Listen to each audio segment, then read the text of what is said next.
Welcome to today's deep dive. I am your host, and I'm thrilled to jump right in with our resident expert today. There is this very specific, almost universal feeling of overwhelm that I want you, the listener, to picture for a second. Oh boy, I feel like I know where this is going. You probably do. So imagine walking into a house where every single hallway, every sink, literally every inch of floor space is completely stuffed with trash. That is just incredibly stressful to even visualize. Right. It's not just a little cluttered. I mean, it's entirely impassable. But the catch here is you still have to live there. You still have to wake up, cook dinner, go to work, and raise your kids in that exact environment every single day. It's a deeply claustrophobic thought. Just the psychological and physical friction of trying to exist in a space that is, actively working against your basic survival. Exactly. And today we're going to look at what happens when that isn't just a house. We are looking at what happens when it's an entire city. Yeah, the scale we are talking about today is just massive. It really is. We are jumping straight into a visual deep dive of what happens when a city's civic machinery completely breaks down. And more importantly, we're looking at the radical, brilliant engineering required to bring it back to life. Because the visual evidence we have for this deep dive is just staggering. It's a collection of before and after sources from these radically transformed urban environments. And I want to be clear right off the bat, this isn't a surface level chat about, like, a weekend community litter cleanup. No, not at all. We are unpacking how redesigning the physical foundational infrastructure of a community fundamentally rewrites how people live, work, and interact with their heritage. Which is fascinating because the visual shock of these sources challenges everything we assume about urban decay. Yeah. When you see the sheer magnitude of the before pictures, you quickly realize that fixing a problem of this scale requires much more than just, dispatching a fleet of garbage trucks. Right, you can't just sweep it away. Exactly. It requires a complete reimagining of the urban space. So let's start by establishing the baseline here, because the scale of the overwhelm in these before images is actually kind of hard to wrap your head around. It really is. We're looking at essential city arteries that are completely choked. For instance, I am looking at a set of active train tracks, and the ground between the rails isn't gravel or dirt. It's basically a solid, compacted, geologic layer of garbage. Yes, a geologic layer is the perfect way to describe it. And right on the edge of these tracks, practically spilling over the metal rails, are these sprawling makeshift structures covered in bright blue tarps. And we really have to emphasize that these aren't abandoned railway sidings. These are active, high-volume transit corridors. Meaning trains are actively running through this? Yes, all day. People are forced to live their daily lives, cook their meals, and sleep mere inches from the kinetic violence of moving trains. They have to navigate through a literal landscape of discarded waste just to step out of their front doors. Man, that is intense. And it's not just the railways either. I mean, think about the busiest intersection in your town for a second. Okay, I'm picturing it. Now imagine the city simply stops picking up the trash for 5 years, but the population of the city doubles. Where does the waste go? It just piles up wherever there's space. Right. In these images, it fills the intersection. There is a picture of a busy city crossroads. You have these large yellow transit buses and these green and yellow auto rickshaws, and they are entirely bottlenecked. Oh, yeah, the traffic flow is just non-existent. Totally. They are forced to painstakingly navigate around a literal towering mountain of solid waste sitting right in the exact center of the road. It's unbelievable. Okay, let's unpack this. How does a city even function when its main arteries are experiencing this level of thrombosis? It's like trying to live in a house with clogged plumbing, like we talked about earlier. What's fascinating here is that what we are looking at in these before images is not a problem of individual behavior. Wait, so you're saying this isn't just people deciding to throw trash in the street? No, definitely not. This isn't a moral failure of a community just deciding to litter. What the visual evidence displays is a profound systemic infrastructure failure. Okay, tell me more about that. Well, it is the visual result of rapid urbanization, entirely outpacing a city's waste management grid. So millions of people move in, but the pipes and the garbage trucks basically stay the exact same. Precisely. When human populations explode and the municipal services do not scale up to meet them, the generated waste has nowhere to go. It follows the path of least resistance. Meaning it just spills out into the open. Right. It fills the voids, fills the empty lots, the intersections, the edges of the train tracks. The people living under those blue tarps aren't choosing to live on top of refuse. They don't have another option. Exactly. They are forced to adapt to it because the foundational infrastructure has completely failed them. They're just trying to survive in the chaotic space they have. But if the static land is this overwhelmed, what happens to the natural elements that flow through the city? Ah, yes. The water. Because water acts like a massive conveyor belt for a city's collapse. We have to talk about the waterways in these sources because the transition here is genuinely mind-bending. Waterways are usually the most glaring indicators of an urban system's health. Absolutely. We have this one image of a sacred riverbank, and the before picture is a toxic soup. It's really hard to look at. It is entirely choked with plastic bags, discarded clothing, and unidentifiable debris. You literally cannot tell where the solid land ends and the water begins. Yeah, it's just a continuous mass of waste. But then you look at the after image and it shows these pristine, sweeping stone steps leading directly and cleanly down into the water. Right, the GATs. Okay, stop right there. Gats. Explain that to me. Are they just stairs or do they serve a specific structural or cultural purpose? That's a great question. They aren't just a simple staircase. GATs are specifically engineered step structures leading down to a body of water. They're very common in South Asia. Okay, so what do they actually do? Functionally, they stabilize the riverbank, they manage erosion during flood seasons, and they handle fluctuating water levels. Oh, that makes sense. But culturally and spiritually, they are absolutely vital. They provide safe, structured access to the sacred water for bathing, for daily chores, and for religious ceremonies. Which perfectly explains the details in the after image. Neatly aligned alongside these clean stone gats are beautiful wooden boats. This transformation is incredible. It really is. There is a man bathing safely in perfectly clear water. And sitting on the dry, clean stone are these meticulously arranged terracotta pots filled with bright orange and yellow flowers for rituals. It is incredibly serene. It's really a reclamation of purpose. Right. And then we have another aquatic environment in the sources, a narrow canal. The before is a total nightmare. It's completely unrecognizable as a canal. Yeah, it is paved edge to edge with plastic waste. And hovering precariously over this plastic river are these dilapidated shacks propped up on incredibly thin, rotting wooden stilts. Just waiting to collapse, essentially. But the after. The canal is clear. The water is actually flowing visibly over smooth stones on the bottom. Which is a huge structural shift. Definitely.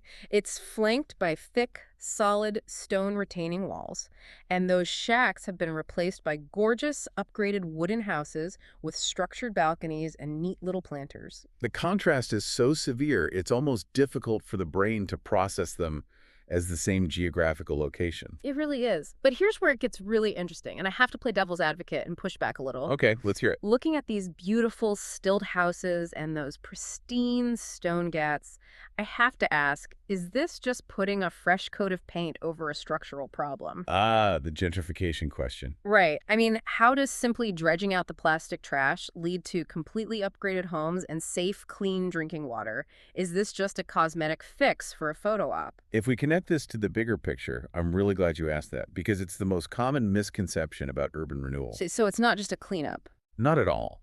If we look closely at the after images, we see that it is much, much more than surface sweeping. The visual evidence demonstrates massive foundational infrastructure upgrading. Okay, walk me through that. Let's look at that canal's after image again. You see those heavy stone retaining walls. That isn't just an aesthetic choice to make it look tidy. That is vital hydrodynamic engineering. Wait, how so? What does a wall actually do besides just, hold back dirt? A retaining wall fundamentally changes how the water behaves. When you have an informal muddy bank covered in trash, the water stagnates, sediment builds up, and it floods unpredictably. Which is what rots the wooden stilts of those shacks. Exactly. By building a sheer stone retaining wall, you narrow and define the channel. This actually increases the velocity of the water. Oh, I see. So it naturally flushes out the sediment. Yes. It prevents erosion, and most importantly, it provides a permanent load-bearing foundation for the homes built alongside it. Ah, so the water flows faster, keeps itself clean, and the houses no longer sink into the mud. Exactly. They shifted from temporary, precarious survival, those dilapidated shacks hovering over garbage, to permanent, dignified living. Wow. And regarding the sacred riverbank with the GATs, reclaiming that space isn't merely a matter of public health. By engineering those stone steps and clearing the water, they have given the community the physical safety to engage in their spiritual rituals again. That is so powerful. It is. Those terracotta pots and flowers signify a return of a culture that was entirely smothered by infrastructural failure. The built environment now actively supports their humanity rather than threatening it. That makes total sense. Fixing the water restores both the physics and the soul of a place. But here's the thing. Water naturally flushes out. It moves. Right, gravity's doing the heavy lifting there. Exactly. If you clean it up and put up walls, gravity does a lot of the work for you. But what about the concrete jungle? The static, completely gridlock parts of the city? You can't just flush an intersection. No, you really can't. Yeah. The logistical challenges of the hardscape are immense. So we've seen how the waterways were fixed, but what about the transit systems? Back to that busy intersection with the mountain of trash right in the middle of traffic. Oh, the before picture with the buses. Yeah. In the after image, that massive dump is entirely gone.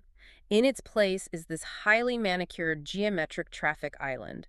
It's a proper pedestrian plaza with green grass, small trees, paved walkways, and designated seating. It completely changes the function of the space. Right, it organizes the flow of those yellow buses and auto rickshaws around it. It basically acts as a roundabout, organizing chaos into a predictable rotary flow. Exactly. And then look at the railways. Those dangerous tracks buried in garbage with the blue tarp tents practically touching the trains. The transformation there is wild. The actor image shows pristine, clean railway gravel, and flanking the tracks, replacing those precarious blue tarps, are formalized two-story buildings. And they're really visually striking. They are. They're painted in incredibly vibrant, bright pinks, blues, and yellows. They have proper awnings, solid roofs, and paved walkways right up to a safety boundary near the tracks. It is a complete structural and social overhaul of the transit corridor. But so what does this all mean for the logistics? It's like performing open-heart surgery while the patient is running a marathon. That is a very accurate analogy. Jane, you have to build bypasses, shift the weight, and slide the new concrete in piece by piece without the whole thing collapsing. Those yellow transit buses didn't stop running. The trains certainly didn't stop either. Right. They didn't cease operations for 5 years while they rebuilt the city around them. How do you pull this off without just creating more chaos? It is a monumental feat of urban planning, and the success hinges on a powerful concept we call formalizing informal spaces. Wait, formalizing?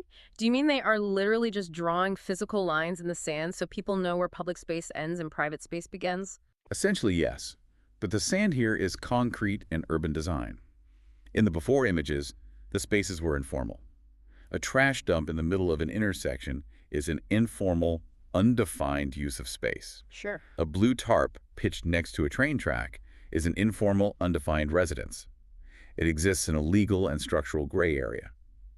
When the city stepped in, they didn't just scoop up the garbage and walk away, they formalized the space. Okay, I think I'm following. By building a geometric park with physical curbs, raised planters, and walkways in that intersection, they explicitly claimed the space for public use. I see. Because an empty, flat piece of asphalt is essentially an open invitation for dumping. But a raised curb with a tree in it is a clear signal, like, this space is spoken for. Exactly. They physically prevented the trash from returning because a defined, formalized park acts as a psychological barrier to dumping. The design dictates the behavior. That is so smart. You can't casually back up a truck and dump a ton of waste onto a manicured lawn with a bench the same way you toss it onto an existing undefined pile of garbage. But wait, let me push back on the railway housing.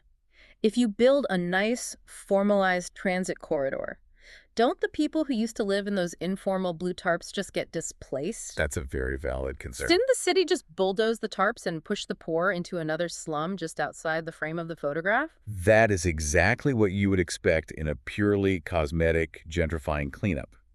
But look closely at the visual evidence of the new two-story buildings along the tracks. The city didn't push the residents away. They formalized their existence right where they were. Wait, really? Those are the same residents? Yes. By replacing the tarps with solid, brightly colored two-story structures, they created undeniable safety boundaries. Formal housing creates a clear line between the transit corridor, which must remain clear for the massive kinetic energy of the trains, and the residential space. Wow, okay. It keeps the tracks clear, but it also gives the existing residents permanent, safe homes with actual load-bearing walls, isolating them from the extreme danger of the moving trains. It's mutual preservation. Oh, wow. So they absorbed the informal settlement into the formal city grid. They gave them addresses. It's formalizing boundaries so everyone and everything has its proper place. Exactly right. The trains have their tracks, the people have their permanent homes, the cars have their rotary lanes. It's bringing order to chaos through geometry and concrete. And by giving them solid walls and roofs, you are granting those citizens a massive upgrade in personal security and public health, which changes their entire economic outlook. Which brings us to the final and maybe most important piece of the puzzle. We've seen how the transit and the waterways were fixed. But what happens to the economic and social heart of a community once the space is finally clean? That is where we see the true generational ripple effect of these infrastructure projects. The physical upgrade triggers an economic upgrade. Let's look at the spaces of commerce and community gathering in our sources. First, we have a commercial street. The before image here is particularly grim. It really is. There is an open, raw trench of trash directly blocking a row of storefronts. It's just a sea of rotting plastic right in front of where people are supposed to be doing business. Yeah, how do you convince someone to open a shop next to an open trash trench? You can't. But the after image replaces that trench with a pristine rectangular water feature. It's flanked by cleanly paved sidewalks. There is a modern blue and white striped kiosk selling goods and lovely landscaped greenery. It looks like a completely different economic zone. And then there's the Bridge Valley. This one is unbelievable. The visual evidence there is just staggering. The before picture shows a crowded pedestrian bridge overlooking a literal valley of endless garbage, just a deep canyon of waste beneath their feet. A total wasteland. But the after image, that exact same bridge now spans these beautifully landscaped terraced gardens. There are manicured lawns, a clean central stream running through the bottom, and you can clearly see people casually strolling down below where the garbage used to be. It is a total reclamation of the topography. Instead of the valley being a hidden void where people throw things they want to forget, it becomes the focal point of the community. It is stunning. But again, if I can play devil's advocate for a second. Right here. Does building a terraced garden under a bridge or putting a pretty rectangular water feature outside a shop actually solve the underlying waste management issue? Or is this just pushing the garbage to a different, less visible part of the city? Does a pretty park stop people from generating trash? This raises a really important question, and the answer lies in human psychology and urban design, specifically a concept called defensible space. Defensible space, meaning a space people naturally want to protect. Precisely. If we look closely at the visual evidence, the new blue and white kiosk being actively patronized, the clean storefronts with parked cars, the people leisurely strolling through the terrace gardens, we see strong indicators of genuine economic and social revival. Okay, how so? When a community transforms a literal dump site into a terraced garden or turns a trash trench into a commercial plaza, they create a space that has inherent tangible value to the people living there. Because an empty dirt trench has no value, so throwing trash in it feels like no loss. Exactly. But people do not dump trash where they shop for groceries. They don't dump trash where they take their evening walks with their children or where they run their businesses. The physical redesign of the space forces a permanent behavioral and economic shift. That makes a lot of sense. It generates community pride, yes, but more importantly, it generates an economic incentive to maintain the cleanliness. If you own that blue and white kiosk, you are going to make sure no one dumps a bag of garbage in front of it because it hurts your bottom line. That is a fascinating way to look at it. You leverage basic human self-interest to maintain the public good. Yes, precisely. If you just clear the trash but leave the dirt trench, it's just going to fill up with trash again the very next day. Nature and urban decay abhor a vacuum. But if you fill that trench with a beautiful water feature and a profitable kiosk, you've removed the void. You've filled it with life. You've filled it with life and commerce, and life defends itself. You change the physical environment, and the environment changes the social contract of the community. The new infrastructure demands a new standard of living, and the community steps up to fiercely protect that new standard. So as we wrap up this deep dive, let's distill this down. For you listening right now, the core message from these incredible visual sources is that urban decay is never an inevitable permanent state. It might feel completely hopeless when you're standing in the middle of it, but it's not. Yes. Through deliberate, uncompromising infrastructure design, building heavy stone retaining walls to guide water, formalizing housing with bright paint and solid boundaries, creating geometric public parks, and respecting the sacredness of waterways, entire communities can be reborn. And it is critical to remember that this isn't just a cleanup. It isn't just a municipal engineering effort. It is an elevation of human dignity. Beautifully said. It is about acknowledging that people, regardless of their socioeconomic status, deserve environments that actively support their health, their commerce, and their culture, rather than actively working against them. I want you to think about your own environment today. Take a walk or a drive and look at the neglected spaces in your own town or city. Think about the empty dirt lots, the choked intersections, the concrete channels that used to be creeks. What could they become with this level of bold structural vision? What is the terraced garden waiting to be built under your local overpass? Exactly. What could it be? And as you think about that, I want to leave you with one final unmentioned thread to ponder. We have spent this entire deep dive marveling at the stark, beautiful contrast between the before and the after.